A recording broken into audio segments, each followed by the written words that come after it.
Naging sultan si Pilandok, isang kwentong bayan ng mga Maranao. Si Pilandok ay nahatulang ikulong ng isang masamang sultan sa isang kulungang bakal at itapon sa dagat dahil sa paghihimagsik na kanyang ginawa. Pagkalipas ng ilang araw, ang sultan ay nanggilalas nang makita si Pilandok sa kanyang harapan na nakasuot ng magarang kasuotan ng sultan. Nakasukbit sa kanyang baywang ang isang kumikislap na ginintuang tabak. "Hindi ba't itinapon ka na sa dagat?" Nagtatakang tanong ng sultan kay Pilandok. "Siya pong tunay, mahal na sultan," ang magalang na tugon ni Pilandok. "Paanong nangyaring ikaw ay nasa harap ko at nakadamit ng magara? Dapat ay patay ka na ngayon," ang wika ng sultan.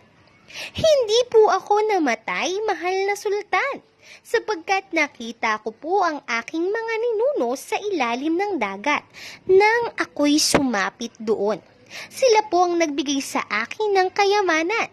Sino po ang magnanais na mamatay sa isang kahariang masagana sa lahat ng bagay?" Ang paliwanag ni Pilandok. "Marahil ay nasisiraan ka na ng bait," ang sabi ng ayaw maniwalang sultan. "Nalalaman ng lahat na walang kaharian sa ilalim ng dagat." "Kasinungalingan po iyan. Bakit po ako naririto ngayon? Ako na ipinatapon ninyo sa gitna ng dagat. Ako na ikinulong pa ninyo sa hawla ay naririto ngayon at kausap ninyo." Ang paliwanag ni Pilandok.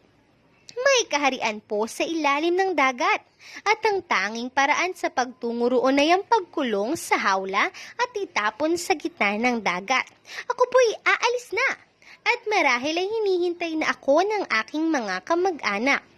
Umakmang aalis na si Pilandok. "Hintay!" Paghinto ng sultan kay Pilandok. "Isama mo ako at nais kong makita ang aking mga ninuno, ang sultan ng mga sultan at ang iba ko pang kamag-anak." Tatawagin na sana ng sultan ang mga kawal, ngunit pinigil siya ni Pilandok at pinagsabihang walang dapat makaalam ng bagay na iyon.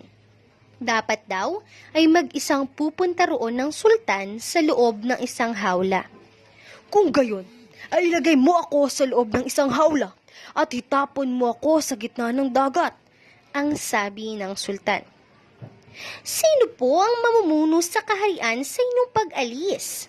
ang tanong ni Pilandok.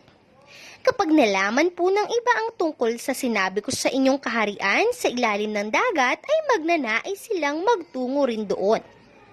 Sandaling nag-isip ang sultan at nakangiting nagwika. "Gagawin kitang pansamantalang sultan, Pilandok. Mag-iiwan ako ngayon din ng isang kautosang ikaw ang pansamantalang hahalili sa akin."